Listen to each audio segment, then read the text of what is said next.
Hi there, my name is Aaron Short and welcome to my YouTube channel.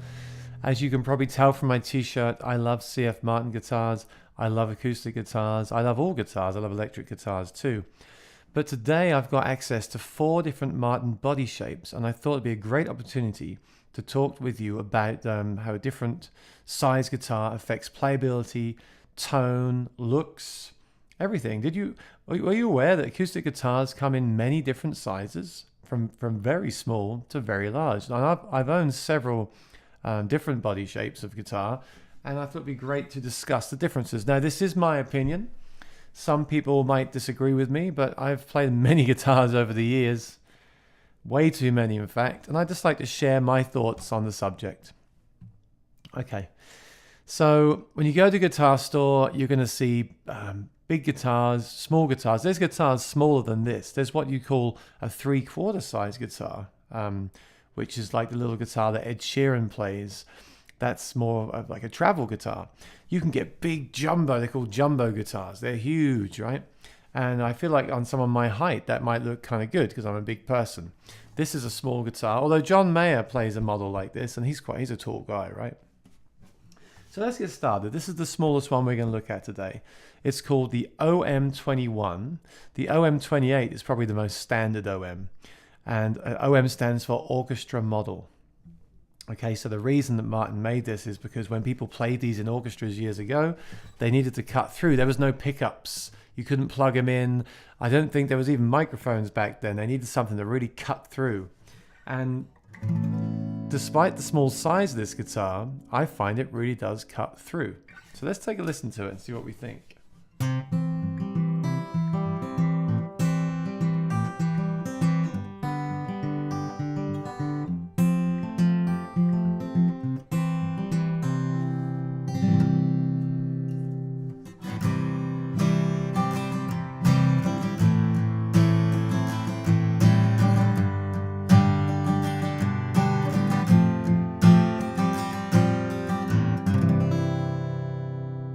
Now, I'm not sure how well that comes over the microphones or even YouTube, or how, you're probably listening to this on your cell phone. So I'm going to also talk about what I can hear in the room. Now, what I hear is a very rich sound, that Martin sound. There is low end there, but not too present. Now, what I find with live sound recording and the different sound of a guitar, if there's less bass in the sound, you hear more mids. It's not that the guitar has more mids or trebles or bass.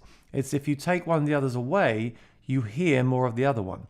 So because this guitar is small and thin, if we take the bass away, we hear that pronounced mid. Now, mid-range in live music and recording is something that gives presence and the impression of volume and punch. I will often cut mids when I'm singing because my voice is a baritone and it sits kind of in the same range as the mid. So if I sing against this, my voice will be competing. It also, for me, makes kind of a more of a boxy sound because of that mid. Sometimes the mid is called a honk. No, this isn't a bad mid.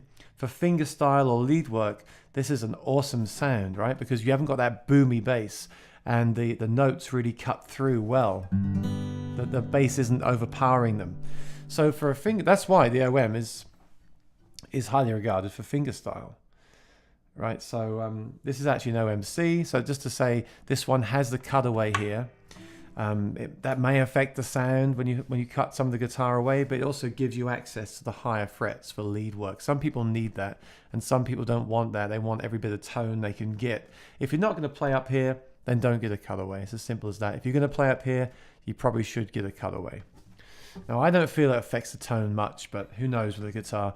I also find that every guitar is different. And I can say what I like on this video, but all you can really do is go out there and play guitars, because what I hear will be different for you. But getting back to the OM sound, definitely a mid-range sound, definitely why people say it's good for fingerstyle, okay? There's no boomy bass to hide the notes. Now, that's not to say you can't strum an OM. Of course you can. John Mayer strums an OM. Ed Sheeran plays a smaller guitar than this. He strums, he does everything to that guitar, right? He drums on it and everything. So there's no rules. I mean, you can play heavy metal on a nylon string classical. But the general rule of thumb So they say on, especially around the internet, is these are good for fingerstyle. So as you heard when I strummed it, it's a little bit boxy sounding, but the fingerstyle is very clear and punchy. Okay, so that's the first guitar, the orchestra model. This is the OMC21. Let's move on to the next one. Now the next one I'm going to show you is actually the biggest one. We're going to go from the smallest here to the largest. Let's check it out. Okay, now this is the Dreadnought. This was named after a battleship. The idea for this guitar, similar to the orchestra model, this is for people that would stand up and sing and you'd want to hear them all the way in the back of the room, so I'm told. Or so I hear, I think that's right. And it makes a lot of sense. This is just a bigger guitar. Now what does the bigger guitar give you? Well, it gives you more bass. And because there's more bass, you get slightly less mids, you get more of a scooped sound. So it's great for strumming and accompanying a singer. Okay, let's check this one out.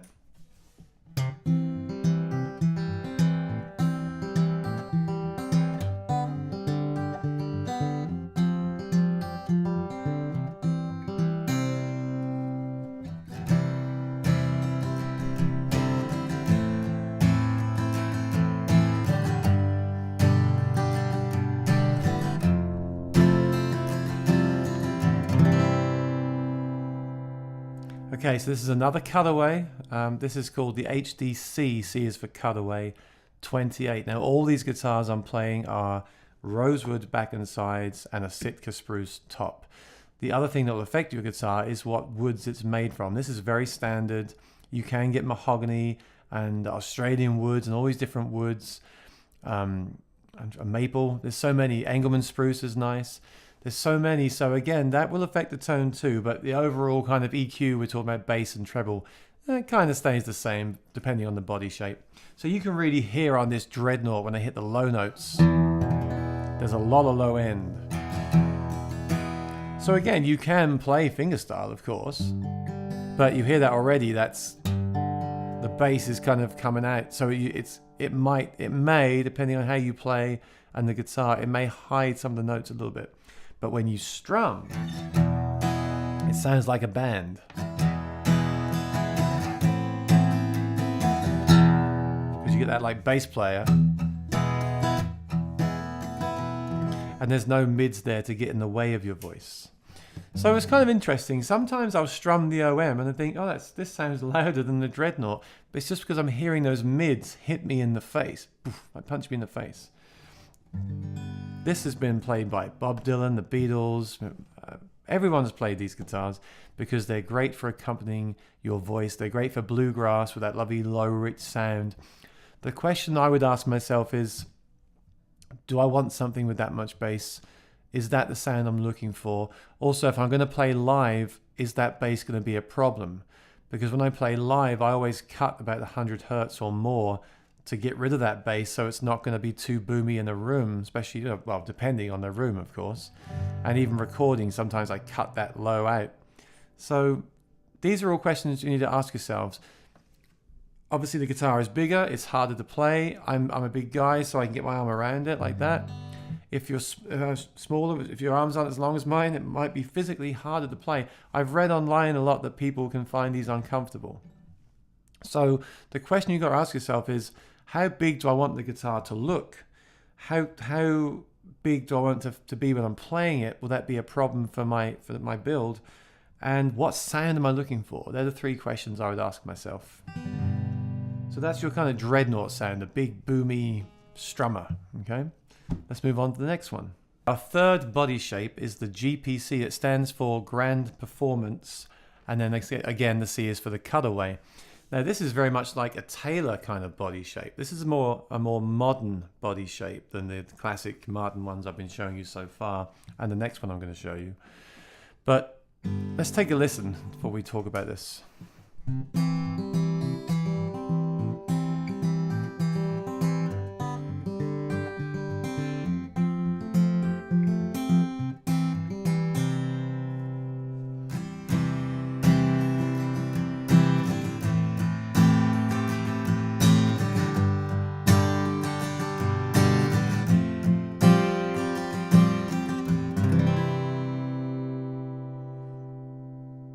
Great sustain on these guitars. Hear that? Still ringing out.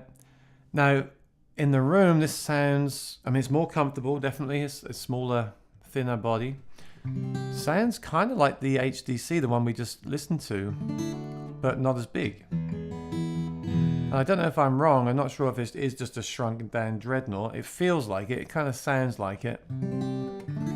Definitely more modern sounding, but still with that Martin sound. I can hear the Martin sound.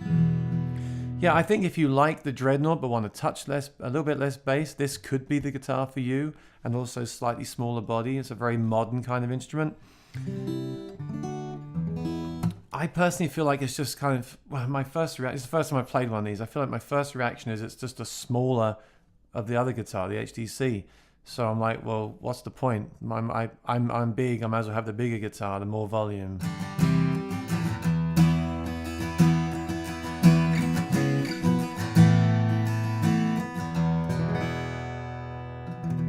I think if you want that kind of Dreadnought thing with that scooped mid, but you can't handle the size of a Dreadnought, I think this could be a great option.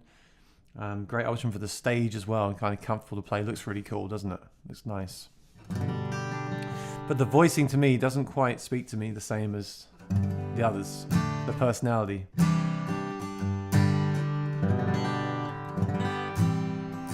Yeah, much more of a modern instrument, I think.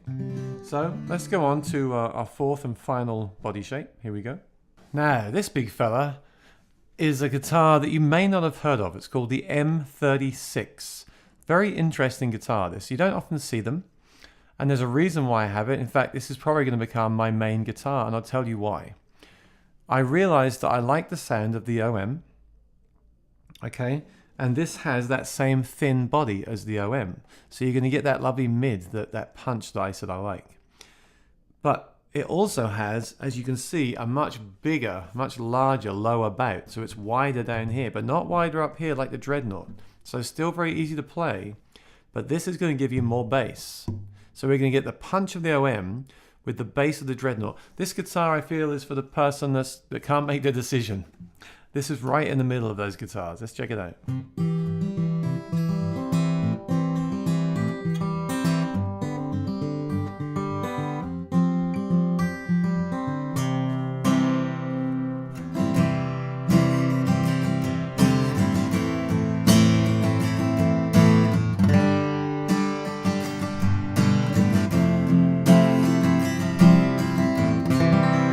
So I can definitely hear that strong mid-range,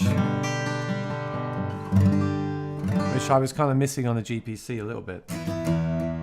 Also, quite a big bass. Not as big as the Dread. Again, it's a very in-between guitar.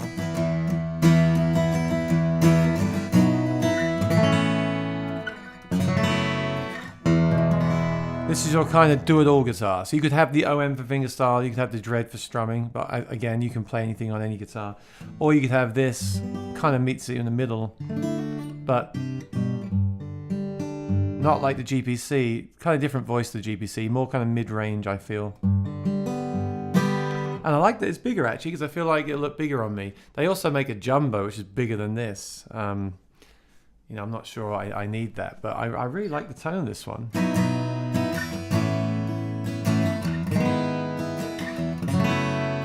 I like the mid-range. As long as it doesn't interfere with my voice when I'm singing, I like that mid-range. I just feel it gives it a bit more power somehow, more punch.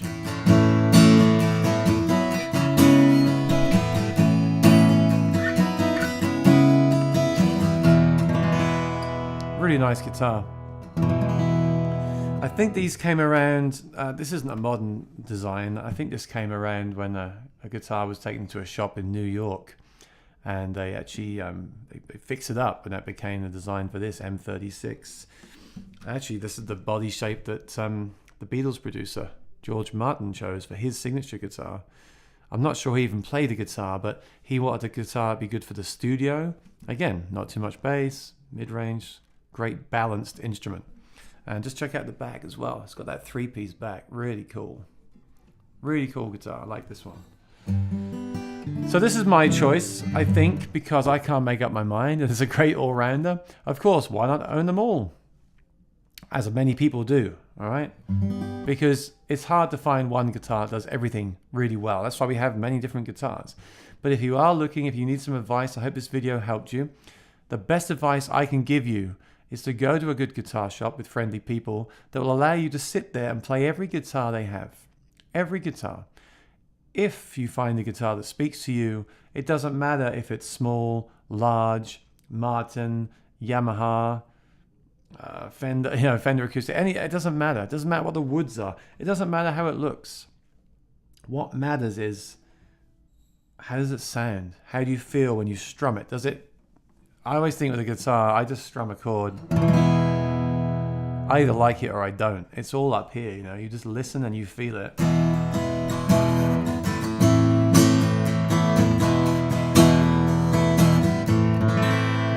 Do you feel inspired? And if you need a colorway, obviously get one with the colorway, etc. But yeah, really take your time. Play that guitar over and over. Don't just look at a guitar and take it home. Sit there and play it. Come back the next day. Play it again. Have them put new strings on it. Check the action. Sometimes a guitar just needs a slight adjustment, which we'll cover in another video. But really just find a guitar that speaks to you. These thoughts today are just a guide, just ideas for you to consider. Okay, so I hope you enjoyed the video. Please like, comment, share, and subscribe. Really appreciate that. And until next time, stay tuned. Thank you very much.